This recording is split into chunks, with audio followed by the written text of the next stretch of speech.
Welcome. এই ভিডিওতে আমরা ইলেকট্রিক্যাল মেশিনের ক্লাসিফিকেশন সম্পর্কে জানব। ইলেকট্রিক্যাল মেশিনকে প্রথমত দুটি ক্যাটাগরিতে ভাগ করা হয়, রোটেটিং মেশিন এবং স্ট্যাটিক মেশিন। রোটেটিং মেশিন হলো সেই মেশিন যেটি মধ্যে কোনো রোটেটিং পার্টস অর্থাৎ মুভেবল পার্টস আছে, আর যে মেশিন কোনো রোটেটিং বা মুভেবল পার্টস নেই, যেটি স্থির অবস্থায় থাকে, সেই রকম ইলেকট্রিক্যাল মেশিনকে বলে static electric machine. Static electric মেশিনের মধ্যে মুখ্য যে মেশিনটির কথা আমরা জানি সেটি হলো ট্রান্সফরমার। ট্রান্সফরমার কিন্তু অলওয়েজ অল্টারনেটিং কারেন্টের মাধ্যমেই চলে। এই অল্টারনেটিং কারেন্ট সিঙ্গেল ফেজ হতে পারে এবং থ্রি ফেজ হতে পারে, সেই অনুযায়ী আমরা ট্রান্সফরমারকে সিঙ্গেল ফেজ ট্রান্সফরমার এবং থ্রি ফেজ ট্রান্সফরমার এই দুটি ক্যাটাগরিতে ভাগ করতে পারি। আবার রোটেটিং মেশিন তাকে দুটি ক্যাটাগরিতে ভাগ করা হয়েছে, ডিসি মেশিন অর্থাৎ ডাইরেক্ট কারেন্টের মাধ্যমে যে ডিসি মেশিন চলে, এবং আরেকটি হলো এসি মেশিন যেখানে অল্টারনেটিং কারেন্টের ইনভলভমেন্ট আছে। ডিসি মেশিন তাকে আবার দুটি ক্যাটাগরিতে ভাগ করা যায়, ডিসি মোটর এবং ডিসি জেনারেটর। যে ডিসি মেশিনে ইলেকট্রিক্যাল এনার্জি ইনপুট দেওয়া হয় এবং মেকানিক্যাল এনার্জি আউটপুট পাওয়া যায় তাকে বলা হয় ডিসি মোটর, এবং যে ডিসি মেশিনে মেকানিক্যাল এনার্জি ইনপুট দিয়ে ইলেকট্রিক্যাল এনার্জি আউটপুট হিসাবে পাওয়া যায় তাকে বলা হয় ডিসি জেনারেটর।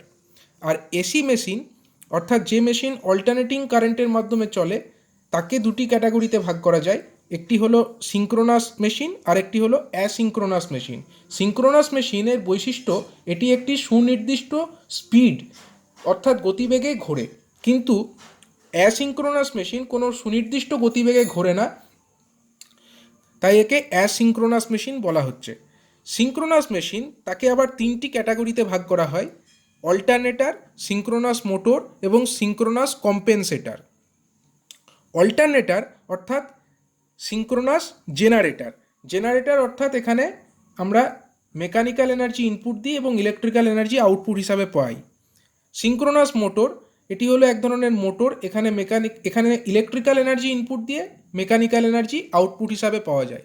আর সিঙ্ক্রোনাস যে কম্পেনসেটর এটিও হলো এক ধরনের সিঙ্ক্রোনাস মোটরই, কিন্তু এর ব্যবহার কোনো মেকানিক্যাল আউটপুটকে কাজে লাগানোর জন্য করা হয় না, এটির ব্যবহার হয় পাওয়ার সিস্টেমের যে পাওয়ার ফ্যাক্টর আমরা জানি সেই পাওয়ার ফ্যাক্টরের ইমপ্রুভমেন্ট করবার জন্য, অর্থাৎ পাওয়ার ফ্যাক্টরের মানকে বাড়ানোর কাজে এই সিঙ্ক্রোনাস কম্পেনসেটর ব্যবহার করা হয়।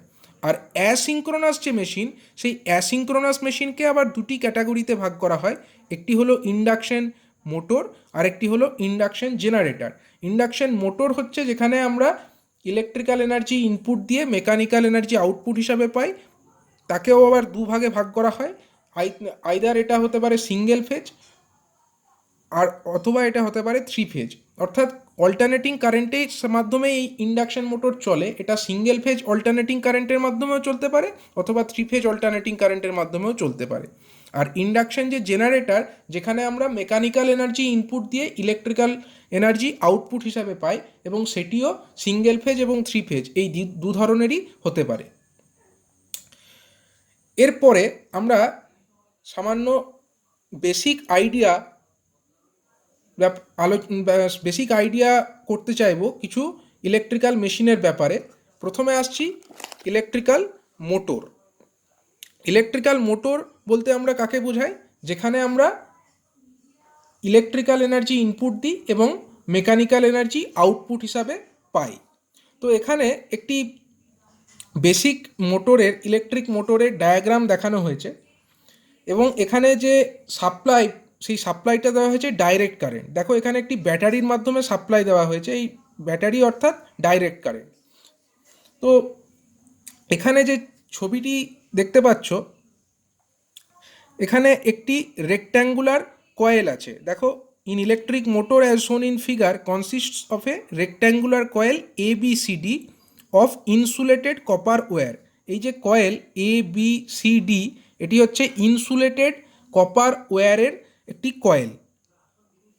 The coil is placed between two poles of a magnetic field such that the arm AB and CD are perpendicular to the direction of magnetic field। অর্থাৎ এই যে কয়েল, তার দুটি আর্ম, এই AB একটি আর্ম এবং CD আরেকটি arm, এই দুটি আর্মকে দেখো কোথায় প্লেস করা হয়েছে।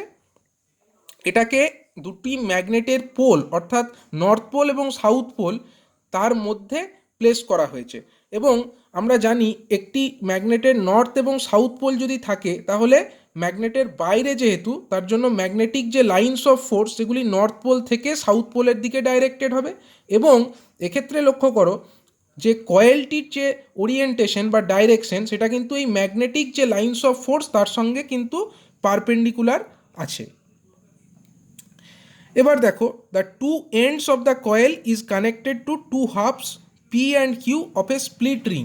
এখানে দেখো পি এবং কিউ এই দুটি হলো স্প্লিট রিং, এবং এই যে কয়েল এবি কয়েল এবং সিডি কয়েল, এবি কয়েলের যে শেষ প্রান্ত সেটি এই যে পি নামক যে স্প্লিট রিং তার সঙ্গে যুক্ত আছে, এবং সিডি যে কয়েল তার যে এন্ড সেটি কিন্তু এই যে কিউ নামক যে স্প্লিট রিং তার সঙ্গে যুক্ত আছে। The inner sides of these hubs are insulated and attached to an axle. এই যে স্প্লিট রিং পি এবং কিউ, এই স্প্লিট রিংয়ের যে ইনার সাইড অর্থাৎ যে ভেতরের দিক সেটি হচ্ছে ইনসুলেট করা আছে, এবং সেটি একটি অ্যাক্সেল অর্থাৎ এই যে অ্যাক্সেল অর্থাৎ এই যে চোঙাকৃতি বস্তুটি দেখা যাচ্ছে এটাকে বলা হচ্ছে অ্যাক্সেল। এবং যে পি এবং কিউ এই যে স্প্লিট রিং সে তার যে ভেতরের দিক সেটা ইনসুলেট করা আছে, এবং এই যে অ্যাক্সেল তার ওপরে বসানো আছে। এবার দেখো, the external conducting edges of P and Q touch to conducting stationary brushes X and Y. অর্থাৎ এর যে এক্সটার্নাল দিক অর্থাৎ বাইরের দিক, পি এবং কিউ যে দুটি স্প্লিট রিং ছিল তার যে ভেতরের দিক সেটা তো ইনসুলেট করা, কিন্তু যে বাইরের দিকটি হচ্ছে কন্ডাক্টিং সাইড, অর্থাৎ এটি কারেন্ট কন্ডাক্ট করতে পারে। এই কন্ডাক্টিং সাইডটা দুটো ব্রাশ এক্স এবং ওয়াই দুটি ব্রাশের সঙ্গে যুক্ত করা আছে, এবং ব্রাশ দুটি কিন্তু স্টেশনারি অর্থাৎ ব্রাশ দুটি কিন্তু মুভ করবে না, এই দুটি ফিক্সড অবস্থায় থাকবে, যেরকমভাবে এই চিত্রে দেখানো হয়েছে। এরপর দেখো, এখানে বলা হয়েছে যে current in the coil ABCD enters from the source battery through the conducting brush X and flows back to the battery through the brush Y.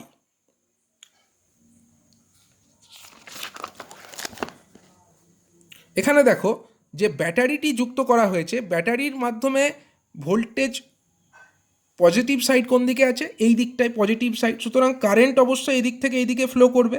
এই কারেন্ট ফ্লো করে এই ব্রাশের মাধ্যমে কারেন্টটি কমিউটেটর থ্রু হয়ে এই এ দিক দিয়ে প্রবেশ করবে, এবং এ থেকে বি হয়ে সি পথে, সি থেকে ডি হয়ে, তারপর থেকে ওয়াই থেকে এটি আবার রিটার্ন হয়ে ব্যাটারির যে নেগেটিভ এন্ড সেইখানে ফিরে যাবে। দেখো এখানে সেটিই বলা হয়েছে যে it is noted that current in the arm AB of the coil flows from A to B, in the arm it flows from C to D। অর্থাৎ AB যে আর্মটি সেখানে কারেন্ট ফ্লো করেছে A থেকে B এর দিকে, এবং যে CD arm সেখানে কিন্তু কারেন্ট ফ্লো করেছে C থেকে D এর দিকে।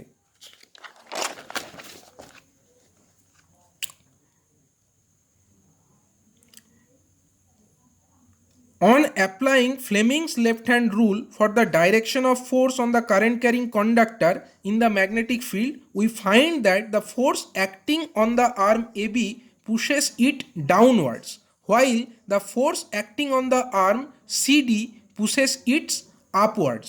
এর অর্থ কি? এই পিকচারে লক্ষ্য করো, আমরা ম্যাগনেটের যে দুটি পোল দেখতে পাচ্ছি, নর্থ এবং সাউথ পোল, নর্থ থেকে সাউথ পোলের দিকে ম্যাগনেটিক লাইন্স অফ ফোর্সগুলি থাকবে, অর্থাৎ ম্যাগনেটিক যে লাইন্স অফ ফোর্স সেটি এই ডাইরেকশনে থাকবে। এবার এই যে কয়েল তার মধ্যে কারেন্ট এ থেকে বি এর দিকে ফ্লো করছে। এবার আমরা যদি ফ্লেমিংয়ের লেফট হ্যান্ড রুল অ্যাপ্লাই করি তাহলে আমরা বুঝতে পারবো, যদি আমরা বাঁ হাতের প্রথম তিনটি আঙুলকে পারপেন্ডিকুলারলি এক্সপ্যান্ড করি তাহলে দেখো এবি যে সাইডটি আছে, এবি সাইডটিতে ফোর্স কোন দিকে কাজ করবে, ফ্লেমিংয়ের লেফট হ্যান্ড রুল, আমি লেফট হ্যান্ডের যে তিনটি আঙুল অর্থাৎ এই বরাবর আমার ম্যাগনেটের লাইন্স অফ ফোর্স, কারেন্ট এই বরাবর অর্থাৎ উপরের দিকে ফ্লো করছে। দেখো আমার যে থাম্বটি সেটি কিন্তু নিচের দিকে ডাইরেক্টেড, থাম্বটি অর্থাৎ বুড়ো আঙুলটি নিচের দিকে ডাইরেক্টেড, অর্থাৎ এবি যে সাইডটি তার ওপরে কিন্তু ফোর্সটা নিচের দিকে কাজ করবে, অর্থাৎ এই এবি সাইডটা অ্যাকচুয়ালি নিচের দিকে নেমে আসতে চাইবে। অনুরূপভাবে যদি আমরা সিডি আর্মের কথা দেখি, কারেন্ট এখানে সি থেকে ডি এর দিকে ফ্লো করছে, এবং এইখানে যদি আমরা ফ্লেমিংয়ের লেফট হ্যান্ড রুল অ্যাপ্লাই করি তাহলে আমরা বুঝতে পারবো যে ফোর্সটা কিন্তু আপওয়ার্ডস অর্থাৎ উপরের দিকে কাজ করছে, কারণ এখানে ম্যাগনেটের লাইন্স অফ ফোর্স এই এই আঙুল বরাবর এবং এই যে মিডিল ফিঙ্গার সেই বরাবর কিন্তু কারেন্ট ফ্লো করছে, এবং এই যে বুড়ো আঙুল সেটার ডাইরেকশন দেখো উপরের দিকে, অর্থাৎ এই যে সিডি আর্ম সেখানে কিন্তু যে ফোর্সটা সেটা কিন্তু উপরের দিকে কাজ করবে, অর্থাৎ এবি আর্মটা নিচের দিকে নেমে আসবে এবং সিডি আর্মটা উপরের দিকে উঠবে, এবং তার ফলে এই যে কয়েলটা তার মুভমেন্ট কোন দিকে হচ্ছে, কয়েলের মুভমেন্টটা কিন্তু অ্যান্টি ক্লকওয়াইজ হবে। দেখো এখানে সেটাই লেখা হয়েছে, thus the coil and the axle mounted free to turn about an axis rotate anti-clockwise, এবং কয়েলটির সাথে সাথে কিন্তু অ্যাক্সেলটিও ঘুরবে, অর্থাৎ যে অ্যাক্সেলের ওপরে যে দুটি স্প্লিট রিং পি এবং কিউ এর মাধ্যমে যুক্ত করা আছে তার জন্য কিন্তু কয়েল ঘোরার সাথে সাথে অ্যাক্সেলটিও তার সঙ্গে ঘুরবে। এবার দেখো এখানে বলা হয়েছে at half rotation Q makes contact with X and P makes contact with Y. Therefore, the current in the coil gets reversed and flows through the path DCBA. এর অর্থ কি? যখন অর্ধেক রোটেশন কমপ্লিট করা হয়ে যাবে তখন কি হচ্ছে, প্রথমে কিন্তু এই যে এ এন্ডটা এটা এ যে কয়েলের এন্ডটা সেটা কিন্তু পি এই স্প্লিট রিংয়ের সঙ্গে যুক্ত ছিল, এবং পি কার সঙ্গে যুক্ত ছিল, এক্সের সঙ্গে যুক্ত ছিল, এবং এই যে কিউ স্প্লিট রিং সেটি কিন্তু ওয়াই এন্ডের সঙ্গে বা ওয়াই ব্রাশটির সঙ্গে যুক্ত ছিল। এবার যখন এই অ্যাক্সেলটি সাথে সাথে কয়েলটি দুটোই হাফ রোটেশন ঘুরে ফেলবে তখন কি হবে, হাফ রোটেশন ঘোরার ফলে যখন সিডিটা এই দিকে চলে আসবে এবং এবিটা এই দিকে থেকে যাবে, এবং তার ফলে কি হবে, এই যে কিউ যে স্প্লিট রিং সেটা কিন্তু এক্সের সঙ্গে যুক্ত হয়ে যাবে, এবং এই যে পি নামক যে স্প্লিট রিং সেটা কিন্তু তখন ওয়াইয়ের সঙ্গে সংযুক্ত হয়ে যাবে, এবং তার ফলে কি হবে, এখানে যে কারেন্ট কিন্তু সবসময় এক্স দিয়েই ঢুকছে, কারেন্ট এক্স দিয়ে ঢোকার জন্য তখন কি হবে, কারেন্টটা এখানে যদি এবির পরিবর্তে উপরে সি এবং নিচে যদি ডি হয়ে যায়, এবং এখানে সিডি এর পরিবর্তে এই পজিশনে হয়ে যাবে তখন আমার বি, এবং এখানে হয়ে যাবে এ, তার ফলে কারেন্ট ফ্লো হবে ডি সি বি এ। প্রথমে ফ্লো হচ্ছিল এ বি সি ডি, কিন্তু পরে কারেন্টটা ফ্লো হবে, অর্থাৎ যখন হাফ রোটেশন হয়ে যাবে তখন এখানে ডি, এখানে সি, এখানে বি, এখানে এ, অর্থাৎ কারেন্ট ফ্লো হচ্ছে ডি সি বি এ এই পথে।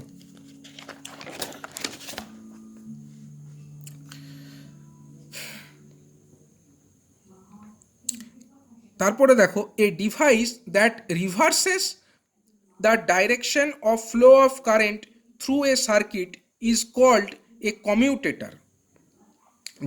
In electric motors the split ring acts as a commutator, মানে যে ডিভাইসের মাধ্যমে কারেন্টের ডাইরেকশনটা রিভার্স হয় তাকেই বলা হয় কমিউটেটর।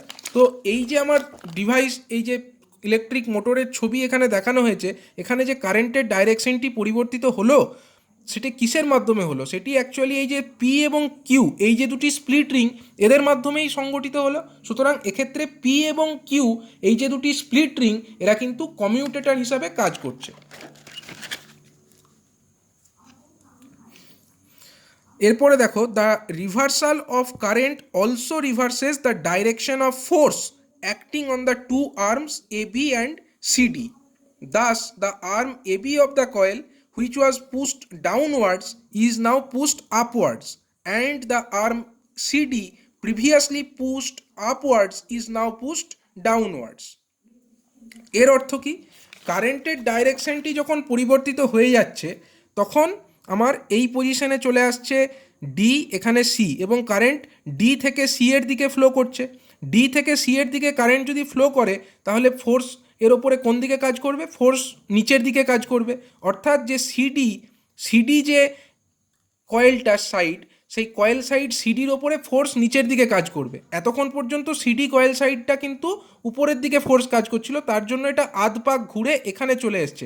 এবার এর ওপরে যদি নিচের দিকে কাজ করে সেটা আরও আধ পাক কিন্তু ঘুরবে, এবং যে কয়েল সাইড এবি কয়েল সাইডটা এখন এই দিকে চলে আসছে, এবং এখানে কারেন্টের ডাইরেকশন হচ্ছে বি থেকে এ এর দিকে, অর্থাৎ উপর থেকে নিচের দিকে, এবং তার ফলে কারেন্ট যদি এইদিকে ফ্লো করে, ম্যাগনেটের লাইন্স অফ ফোর্স যদি এই দিকে হয়, তাহলে এর ওপরে ফোর্স কোন দিকে কাজ করবে? ফোর্স কাজ করবে উপরের দিকে, এবং ফোর্স উপরের দিকে কাজ করার ফলে সেটা আরও আধ পাক ঘুরে, অর্থাৎ হাফ রোটেশন ঘুরে আবার এই আগের পজিশনে ফেরত চলে আসবে, এবং এই যে সিডিটাও আবার তার আগের পজিশনে, অর্থাৎ এই পিকচারে যেরকম পজিশনে দেখানো আছে ঠিক সেই রকম পজিশনেই পুনরায় ফেরত চলে আসবে।